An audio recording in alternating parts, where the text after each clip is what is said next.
The Fantastic Beasts saga continues in The Crimes of Grindelwald, now available on DVD. What's up, everyone? Welcome back to another DVD unboxing here at Action X 3000. I got here today Fantastic Beasts: The Crimes of one Grindelwald. Okay, that's not the subtitle, but you get the drift. Yes, the long anticipated, I think. Honestly, in my opinion, I don't think this was really the most anticipated movie last year. It was I was expecting a lot from this movie, and honestly, I did enjoy it. But anyway, here it is: Fantastic Beasts: The Crimes of Grindelwald. So we got here the front cover, which I'm gonna give kudos to whoever designs these covers and keeping you have a bottom image and then the heroes on top, and that was a really cool thing they did with this movie. This DVD. Really did it. Also love that I really hope they start doing this whole Wizarding World thing. Obviously, with this just being the Fantastic Beasts films right now in terms of the Harry Potter spin-offs, it's going to be a little bit redundant eventually, but eventually, hopefully, we'll start seeing some more Harry Potter spin-offs that are not Fantastic Beasts related. Hopefully, down the line. I think the box office returns for this one didn't exactly solidify things for Warner Bros. In terms of making a super huge Harry Potter post franchise, if you understand the drift. We got here the side profile, which they reduced the text font on the Crimes of Grindelwald. If I could do a little comparison. This definitely did seem a little bit bigger. I don't know what's the change for that. I really don't know. Maybe they just felt like it. There's never any consistency when it comes to home media releases, in my opinion. I'll tell you what.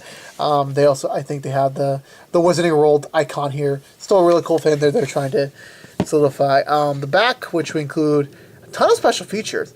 So I'm gonna give them kudos to that. And honestly, this is the second week in a row where DVDs have special features. So have my words finally penetrated the thoughts of the people who make DVDs that's like, yes, put special features back on it. Maybe, I don't know. Because this does come with, hold on.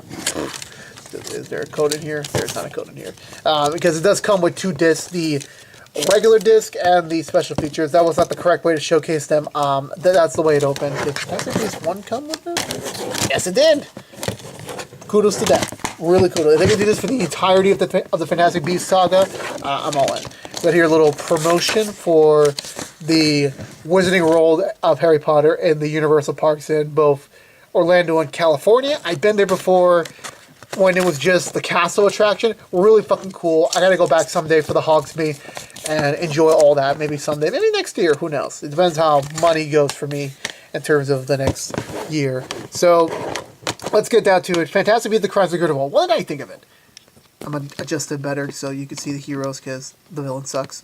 Actually, the villain doesn't suck, but villains generally you don't want to root for the villains except for certain ones. But anyway, where do I begin with this? I think I mentioned this on the PodX cast in either last year's episode or this year's episode. I don't remember.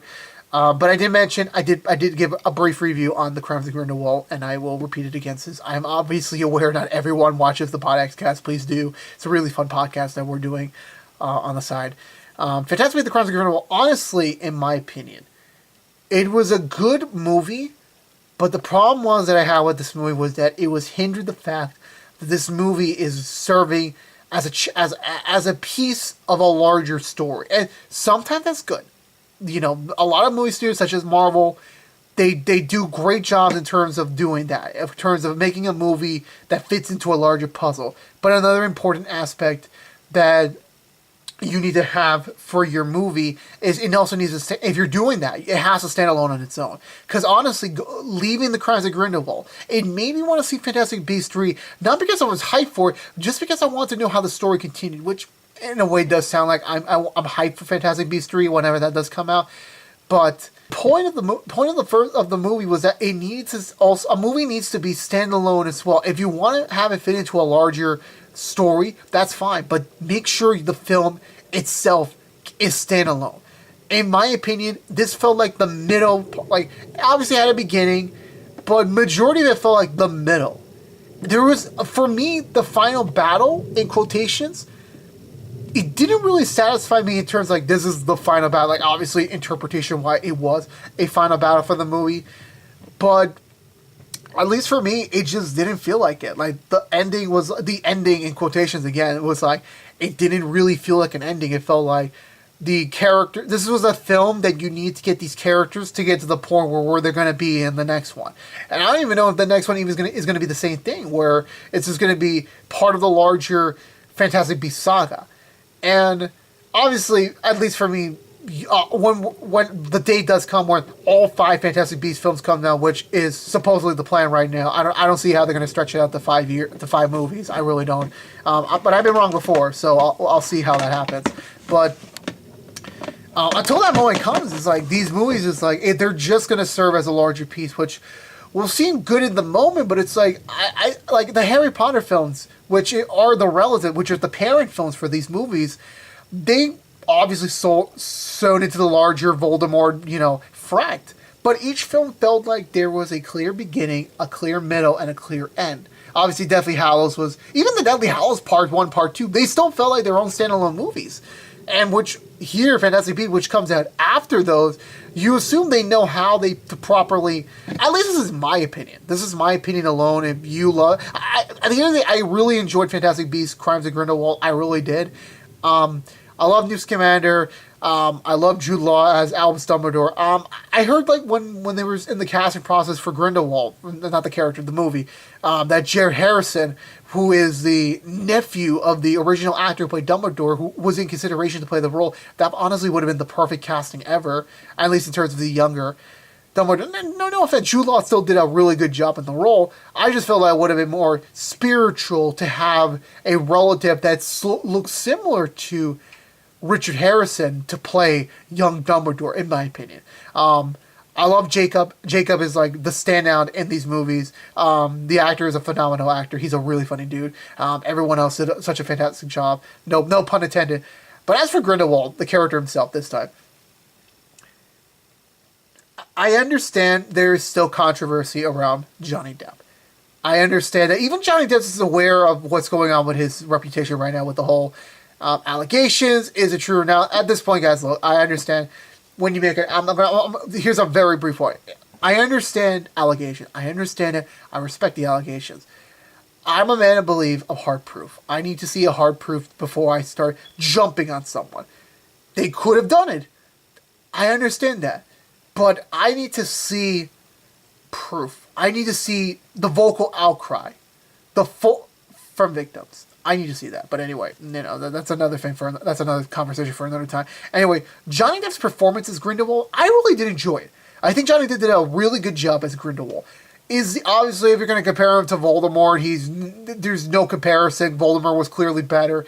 But Grindelwald, I don't know why. There's something about him. It's like, the way he talks, it's like, I could easily see this guy being the hero. This guy seems like a nice guy, but also, obviously, he's a bad guy. He's trying to destroy the peace for his own gain. And the way Johnny Depp plays that character is that, you obviously have the villainous, look, the tone. And Grindelwald looks fairly different, and he acts fairly different from other villains I've seen before. And honestly, he did a really good job in the role. He didn't do a phenomenal job, but he did a really good job as Grindelwald. And I really can't wait to see where he takes that character forward in the next one. And getting to see the Harry Potter references fully come into play here. Fantastic Beasts 1 was more or less, we had to stand alone in its own world before, obviously we could start making having Albus in the movie, getting all the Harry Potter lore fully into this one. I really did enjoy those, those references. Seeing Hogwarts again after, 7 years. The last time I saw Hogwarts was in one late July night in 2011. So getting to see Hogwarts again was such a great treat, and I really did enjoy it. And overall, I really did enjoy Fantastic Beasts: Crimes of Grindelwald. I really did enjoy it. It has its flaws. It's not a standalone story by any means. It's serving a larger piece, in my opinion. But I still enjoyed the movie. I'm probably not going to rewatch it until 3 comes out, whenever that's going to be. But yeah, but overall, I really did enjoy Fantastic Beasts. If you're a Harry Potter fan, if you're a Wizarding World fan, definitely pick this up. If you're just a casual movie goer, if you're just a casual movie watcher, my recommendation, I'm sorry here, this is like the one time I'm not going to recommend this movie. You're going to have to, in my opinion, just wait till all of them are out in the future. But if you're just willing for having a fun ride for a very decent story, very good story, go ahead, pick this up. Best deal right now, Target, and I believe Best Buy, $18. And yeah, thank you guys so much for watching. Please subscribe if you haven't. Please share this DVD unboxing, like the DVD unboxing, like us on social media, and I'll see you guys soon.